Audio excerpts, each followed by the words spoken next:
और समायोजन के बाद में ये टॉपिक ऐसा टॉपिक है जो एक इम्पॉर्टेंट टॉपिक भी है, जो हमारी जिंदगी में बहुत जरूरी है। किसके अपन बात कर रहे हैं? मोटिवेशन, अभिप्रेरणा की। अभिप्रेरणा वास्तव में क्या है? अभिप्रेरणा एक ऐसा शब्द है जो जिंदगी में मुझे लगता है कि सबसे इंपॉर्टेंट है। ये जरूर चाहिए लाइफ में, बाकी कुछ चीजें हो या ना हो, लेकिन मोटिवेशन का होना बहुत जरूरी है। तो ये मोटिवेशन शब्द क्या है, अभिप्रेरणा शब्द क्या है? कहते हैं कि अधिगम जो है वो इसके बिना कभी भी नहीं हो सकता। अधिगम होने के लिए अनिवार्य स्थिति इसको माना गया है, किसको? मोटिवेशन को माना गया है। यानी अधिगम के लिए अनिवार्य स्थिति है ये, ठीक है, अनिवार्य स्थिति कहते हैं आप। और सुनहरी सड़क इसको बोला जाता है, सुनहरी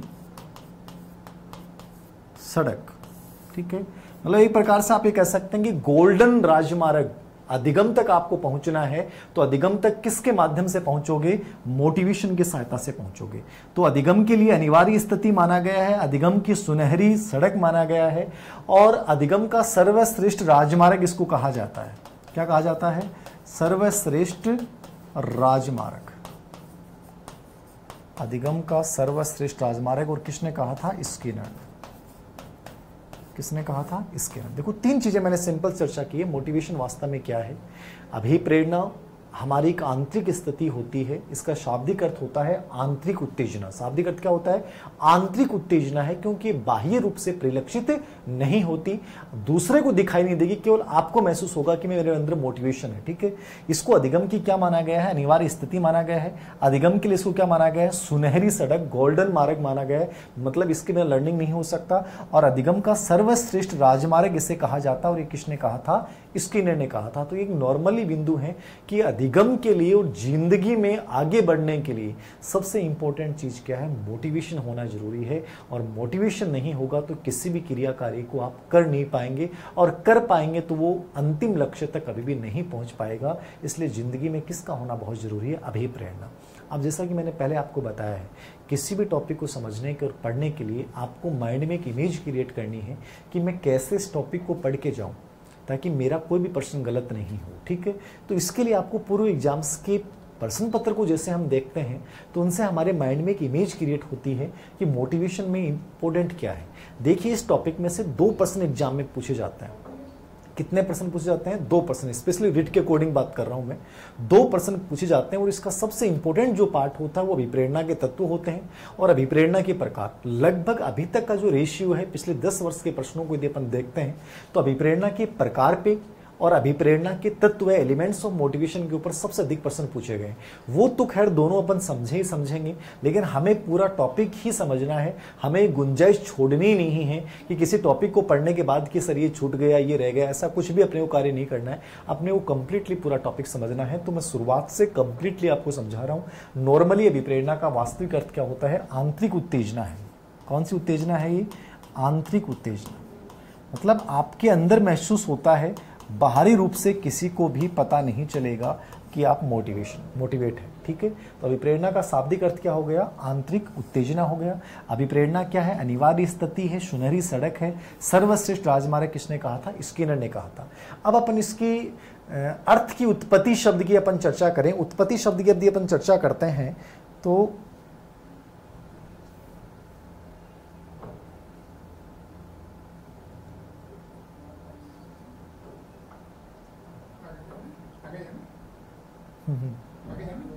अच्छा, प्लस वाले से कर दें, चलो ठीक ठीक ठीक। अभिप्रेरणा शब्द की अर्थ की अपन चर्चा करेंगे, ठीक है। अभिप्रेरणा शब्द की अपन अर्थ की अपन चर्चा करेंगे।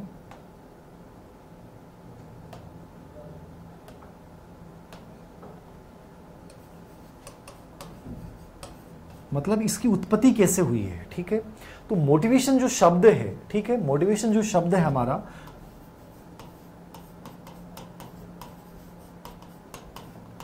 ये जो मोटिवेशन शब्द है ये अंग्रेजी का शब्द है।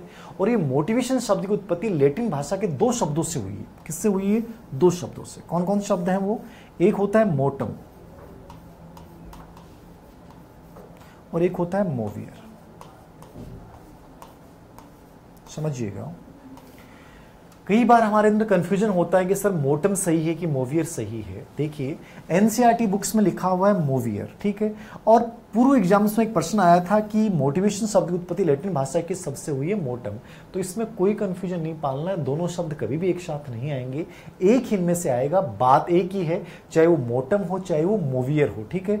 मोटम भी लैटिन भाषा का शब्द है और ये भी किसका है, लैटिन भाषा का शब्द है मोवियर भी, और दोनों का अर्थ होता है टू मूव।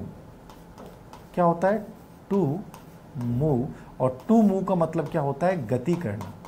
क्या करना, गति करना, यानी जो कारक हमारे जीवन में गति प्रदान करता है उसको अपन क्या बोलते हैं, मोटिवेशन बोलते हैं। समझ में आ गया।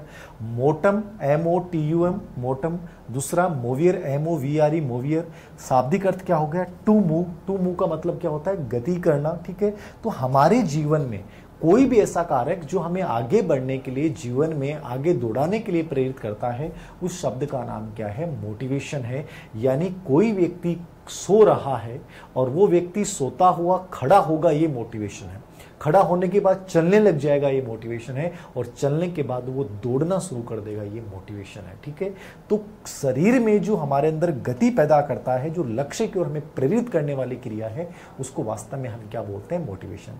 अभी तक यहां से कितने प्रश्न पूछे गए, केवल एक प्रश्न पूछा गया है। कौन सा पूछा गया है, मोटिवेशन शब्द जो है वो लैटिन भाषा के शब्द से मिलकर बना है, मोटम से मिलकर बना, और मोटम का मतलब होता है टू मूव यानी गति करना। दूसरा शब्द क्या है, मोवियर है। तो बात एक ही है, दोनों आपको अपने जहन में रखने हैं। अभिप्रेरणा को एक प्रश्न और पूछा गया, अभिप्रेरणा अधिगम का कौन सा राजमार्ग है, सर्वश्रेष्ठ राजमार्ग है, किसने कहा था, स्किनर ने कहा था। और इसका शाब्दिक अर्थ क्या होता है, इसका शाब्दिक अर्थ होता है आंतरिक उत्तेजना। ये तो इस शब्द की अर्थ की चर्चा आपने होगी, यहां तक क्लियर है, कोई डाउट है, मेरे अकॉर्डिंग नहीं होना चाहिए, सिंपल वे में समझना है। मोटिवेशन हमारा एक बहुत महत्वपूर्ण टॉपिक है, 2 प्रश्न एग्जाम में आएंगे। सबसे पहले आपको अर्थ को समझना है, अर्थ आंतरिक उत्तेजना हो गया, ठीक है। ये अधिगम इसके लिए बहुत, अधिगम के लिए अनिवार्य स्थिति को माना गया है, बिना अधिगम इसके कभी भी नहीं होगा।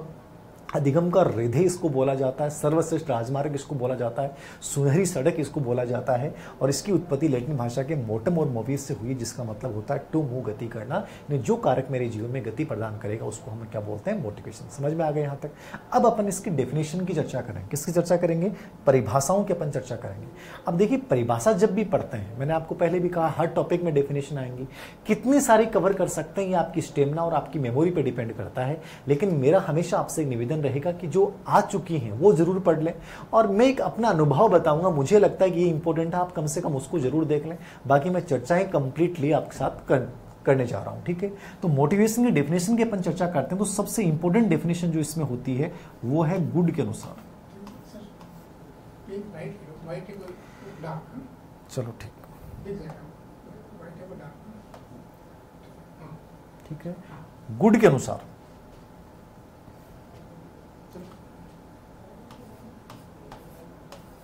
गुड, ठीक है, इसको क्वार्टर गुड पूरा इसका नाम है, स्पेशली आप याद रखना गुड। क्वार्टर गुड या गुड क्या है याद रखना है। गुड क्या है, गुड की डेफिनेशन सबसे इंपॉर्टेंट मानी जाती है। मैंने कहा बहुत सारे डेफिनेशन है, कंप्लीटली आप कवर नहीं कर सकते, लेकिन जो सबसे इंपॉर्टेंट है वो जरूर देखना। अभी तक जितने भी पर्सन मोटिवेशन की डेफिनेशन पे आए केवल इसी पे आए, मतलब ये क्या होगी, इंपॉर्टेंट होगी, ये क्या होगी, इंपॉर्टेंट। बाकी देखें जरूर देखना है। क्वार्टर गुड ने क्या कहा है, किसी भी क्रिया कार्य को आरंभ करने, मतलब कोई भी क्रिया है उसको आरंभ करने, ठीक है, जारी रखने और नियमित करने की प्रक्रिया, ठीक है। 3 चीजें इसने बोली हैं। क्वार्टर गुड कहता है कि अभिप्रेरणा एक ऐसी प्रक्रिया है जिसमें किसी क्रिया कार्य को हम आरंभ करने, जारी रखने और नियमित करने की प्रक्रिया क्या कहलाता है, मोटिवेशन कहलाता है। ये परिभाषा किसकी है, क्वार्टर गुड की। तो ये सबसे इंपॉर्टेंट डेफिनेशन हो गई। इस पे 2 टाइप से प्रश्न पूछे गए हैं, किसी क्रिया कार्य को आरंभ करने, जारी रखने और नियमित करने की प्रक्रिया क्या कहलाती है। ऑप्शन में आ जाएगा आवश्यकता, चालक, उद्दीपन या विप्रेरणा। उत्तर होगा विप्रेरणा। दूसरा, किसी क्रिया कार्य को आरंभ करने, जारी रखने और नियमित करने की प्रक्रिया अभिप्रेरणा कहलाती है। किसने कहा है, क्वार्टर गुड ने कहा। तो दोनों तरीके से आपको इसको याद रखना, ये इंपॉर्टेंट है, याद रखना, ठीक है। 2 नंबर पे अपन चर्चा करेंगे मैकडूगल। 2 नंबर पर अपन चर्चा करेंगे मैकडूगल। मैकडूगल की परिभाषा भी ठीक है, इतनी इंपॉर्टेंट नहीं है, लेकिन फिर भी आपको देखना है कि मैकडूगल ने क्या कहा है। मैकडूगल ये कहता है कि अभिप्रेरणा वो शारीरिक व मानसिक दशाएं जो किसी कार्य को करने के लिए प्रेरित करती हैं। सिंपल सी बात होगी, कौन सी दशाएं हैं? शारीरिक व मनोवैज्ञानिक दशाएं। शारीरिक व मनोवैज्ञानिक दशाएं हैं जो किसी कार्य को करने के लिए क्या करती हैं? प्रेरित करती हैं। क्या करती हैं? प्रेरित करती हैं। सिंपल से वे में याद रखना है कि मैकडूगल कहता है, विलियम मैकडूगल कहता है कि अभिप्रेरणा वे शारीरिक और मनोवैज्ञानिक दशाएं हैं जो किसी कार्य को करने के लिए क्या करती हैं? प्रेरित करती हैं। किसने कहा है? मैकडूगल ने कहा है। ये इतनी इंपॉर्टेंट नहीं है जितनी कार्टर गुड है, फिर भी आप इसको देख के जाइएगा। 3 नंबर पे अपन चर्चा करेंगे, 3 नंबर पे अपन चर्चा करेंगे लावेल। लावेल की डेफिनेशन। अब ये सब चीजें मैं क्या करवा रहा हूं? एक्स्ट्रा में करवा रहा हूं, इतनी महत्वपूर्ण नहीं है, लेकिन कई बार होता है कि अपन कुछ चीजों को छोड़ देते हैं और वो एग्जाम में आ जाती हैं, इसलिए हमें छोड़ना कुछ नहीं है। तो लावेल ने क्या कहा कि अभिप्रेरणा एक मनोवैज्ञानिक और आंतरिक प्रक्रिया है जो आवश्यकता से प्रारंभ होती है और तब तक चलती है जब तक आवश्यकता को संतुष्ट नहीं करती। तो इन्होंने क्या कहा है कि अभिप्रेरणा क्या है? एक मनोवैज्ञानिक, अभिप्रेरणा क्या है? एक मनोवैज्ञानिक प्रक्रिया है। मनोवैज्ञानिक कह दीजिए आप, आंतरिक प्रक्रिया भी इसने नाम बोला है, आंतरिक प्रक्रिया है जो आवश्यकता से उत्पन्न होती है। किससे उत्पन्न होती है? आवश्यकता से उत्पन्न होगी और वो तब तक चलेगी जब तक ये आवश्यकता संतुष्ट नहीं हो जाए। यानी कि सिंपल सी थ्योरी होगी, सिंपल से रूप में याद रखना। लावेल कहता है कि अभिप्रेरणा एक मनोवैज्ञानिक व आंतरिक प्रक्रिया है। आंतरिक इसलिए क्योंकि दिखती नहीं, मनोवैज्ञानिक इसलिए क्योंकि हमारी भावों से संबंध रखती है और ये आवश्यकता से उत्पन्न होती है। किससे उत्पन्न हो रही है? आवश्यकता इसको उत्पन्न करेगी, बिना आवश्यकता के मोटिवेशन उत्पन्न नहीं होगा और ये तब तक चलेगी जब तक वो आवश्यकता क्या नहीं हो जाए? संतुष्ट नहीं हो जाए। ये किसने कहा है? लावेल ने कहा है। तो ये 3 डेफिनेशन आप जरूर देखेंगे, ठीक है। और एक परिभाषा में और चर्चा कर लेता हूं, क्रेचफील्ड।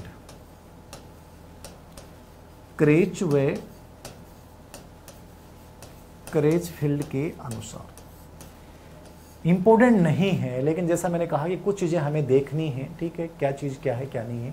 क्रेच और क्रेचफील्ड कहते हैं कि अभिप्रेरणा हमारे क्यों का उत्तर देती है। बहुत सिंपल सी डेफिनेशन है, बहुत शॉर्ट डेफिनेशन है, ठीक है, कि आप कोई भी चीज कर रहे हैं, मैं यहां क्यों बैठा हूं, मैं यहां क्यों लिख रहा हूं, मैं यहां क्यों पढ़ा रहा हूं, आप मुझे क्यों देख रहे हैं, मेरा वीडियो लेक्चर क्यों सुन रहे हैं, हर चीज के पीछे जो क्यों है, उस क्यों का उत्तर कौन है? मोटिवेशन है। तो क्रेच और क्रेचफील्ड क्या कहते हैं? अभिप्रेरणा हमारे क्यों का उत्तर देती है। ये किसने कहा है दोस्तों? क्रेच व क्रेचफील्ड ने कहा है। तो ये एक छोटी सी डेफिनेशन है, इसको भी आप थोड़ा सा देख लीजिएगा। चौथी डेफिनेशन है, एक चीज और करवा रहा हूं मैं, गिलफोर्ड के अनुसार।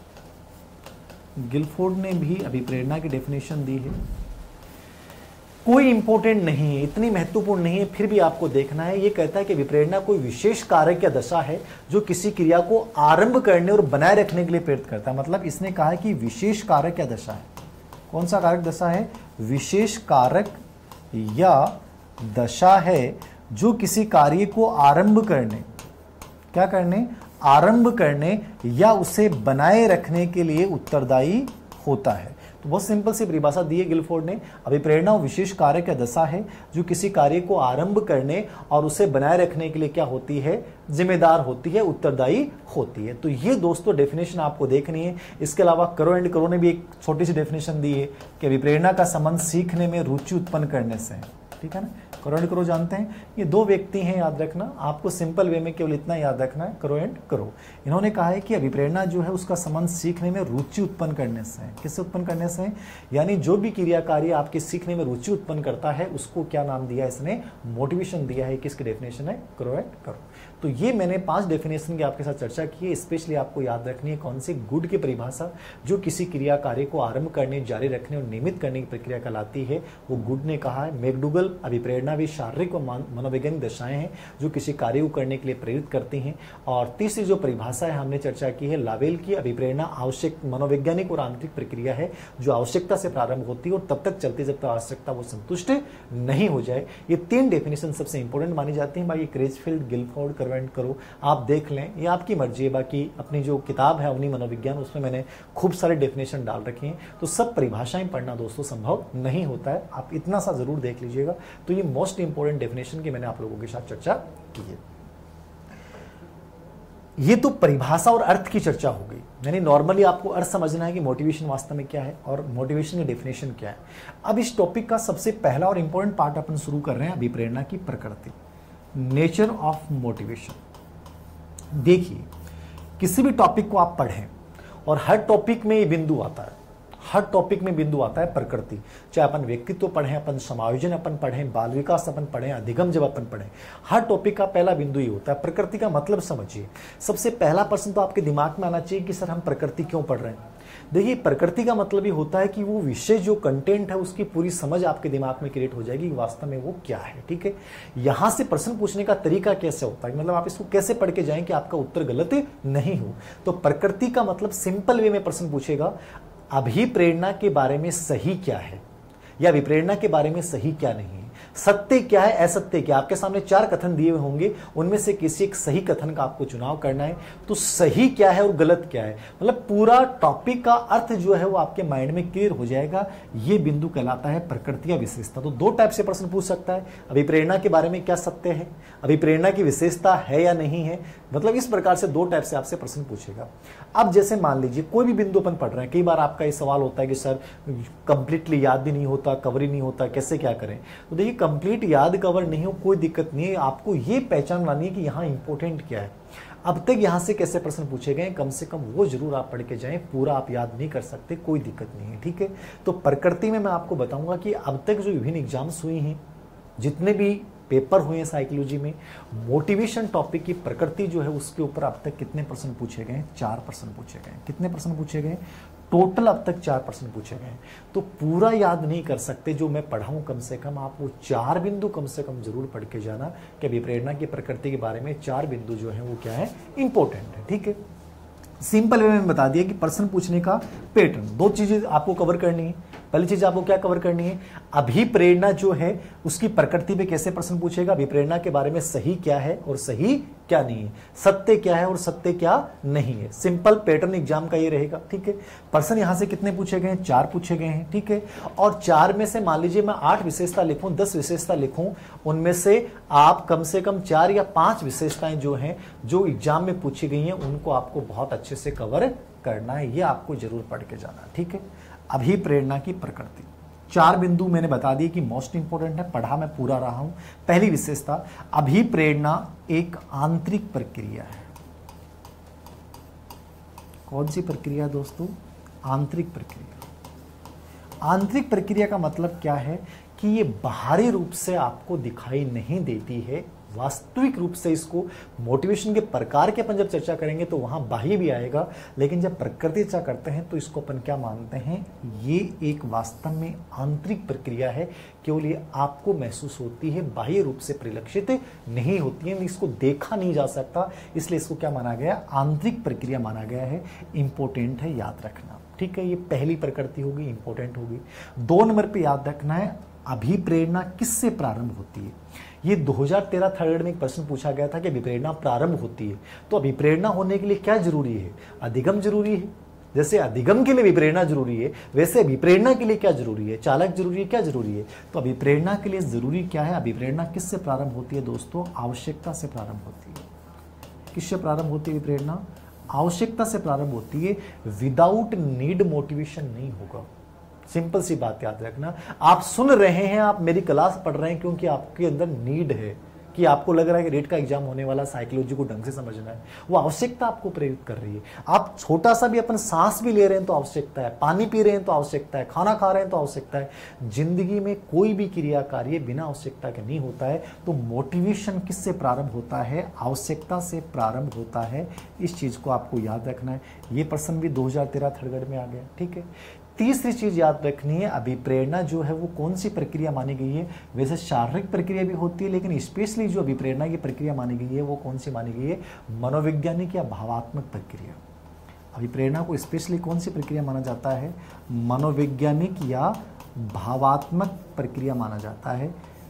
मूल रूप से ये है, रीट 16 का जो आपका पेपर था उसमें यदि आपने पेपर दिया है तो आपने देखा होगा, उसमें एक प्रश्न था, विप्रेरणा का संबंध है ज्ञानात्मक, भावात्मक और क्रियात्मक। जहां मनोवैज्ञानिक शब्द आ जाता है वहां याद रखना हमेशा क्या आएगा, भावात्मक।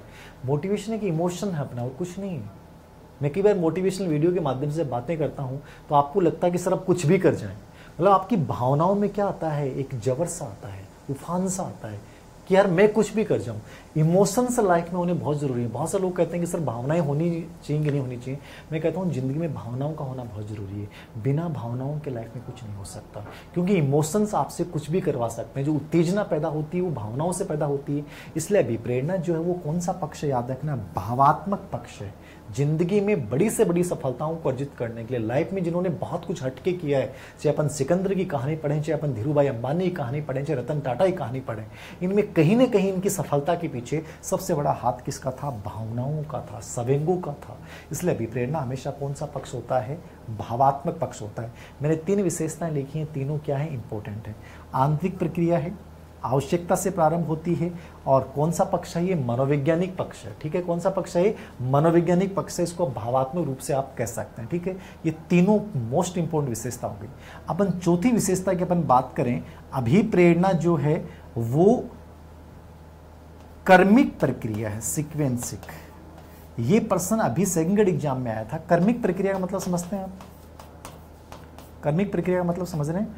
कर्मिक का मतलब एक सीक्वेंस में चलता है। मोटिवेशन जैसे उत्पन्न हुआ कि साहब आप मोटिवेट हो गए, आप क्या हो गए, मोटिवेट हुए कि मेरे को रेट एग्जाम करेक्ट करना है, तो आप वो क्रियाएं करोगे जो सही रूप में है। कि आपने सबसे पहले सिलेबस को देखा, सिलेबस देखने के बाद आपने तय किया कि मुझे रेट में कैसे कितने नंबर चाहिए। ठीक है, मुझे सेकंड पेपर यदि हो रहा है तो उसमें क्या क्या पढ़ना है, मतलब एक स्टेप वाइज मुझे कोचिंग करनी कि नहीं करनी है, या ऑनलाइन कोई कोर्स खरीदना तो किस कोचिंग इंस्टीट्यूट का खरीदूं, कौन से टीचर बेहतरीन है, वो टीचर जो पढ़ा रहे हैं वो खुद सफल हैं कि नहीं है। मतलब इन सब चीज़ों के बारे में आप जानकारी एकत्रित करने के बाद उस एग्जाम की तैयारी शुरू करोगे। मतलब एक स्टेप वाइज चलेगा। ऐसा नहीं कि सीधे आप आए और किताब, मनबाजी किताब ली और पढ़ना शुरू कर दी, ये मोटिवेशन नहीं होगा। मोटिवेशन में जो भी क्रियाएं करोगे वो क्या होंगी, स्टेप वाइज होंगी। यानी सीक्वेंस में आप चलोगे, ये करना है, फिर ये करना है, फिर ये करना है, तो एक सीक्वेंस में चीज चलती हैं। तो अभिप्रेरणा कौन सी प्रक्रिया, कर्मिक प्रक्रिया है। तो ऑप्शन ये था सेकंड ग्रेड एग्जाम में जब ये प्रश्न आया था कि अभिप्रेरणा के बारे में कौन सा कथन है सत्य है, वहां लिखा हुआ था अभिप्रेरणा एक अकर्मिक प्रक्रिया है। तो ये क्या हो गया, गलत हो गया। क्या हो गया, गलत हो गया। क्योंकि मोटिवेशन में हम ये नहीं कि मन मर्जी की क्रियाएं करेंगे, अपन स्टेप वाइज क्रियाएं करते हैं। इसलिए अभिप्रेरणा वास्तव में कौन सी प्रक्रिया होती है, कर्मिक प्रक्रिया होती है। 4 विशेषताएं सबसे इंपॉर्टेंट है।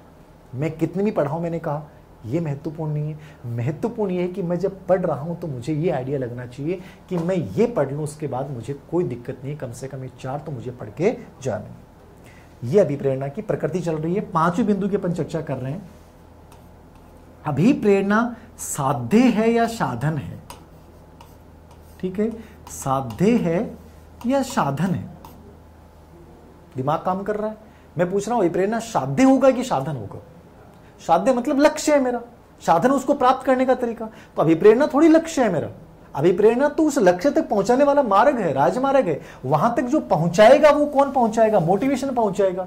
तो अभिप्रेरणा साध्य नहीं है। साध्य तो मेरी जिंदगी का कैरियर निर्माण करना, मुझे रिट में टॉप करना है, 90+ नंबर लाने, वो मेरा साध्य है। लेकिन उस लक्ष्य तक मैं पहुंचूंगा कैसे, वो मैं पहुंचूंगा मोटिवेशन के मार्ग से। तो मोटिवेशन क्या हो गया साहब, एक साधन हो गया। क्या हो गया, साधन हो गया। ये साध्य नहीं है, थोड़ा सा आपको दिमाग में याद रखना है। ठीक है, 6 नंबर पे, अभिप्रेरणा असतत प्रक्रिया है या सतत प्रक्रिया है। 2 चीजें याद रखनी है।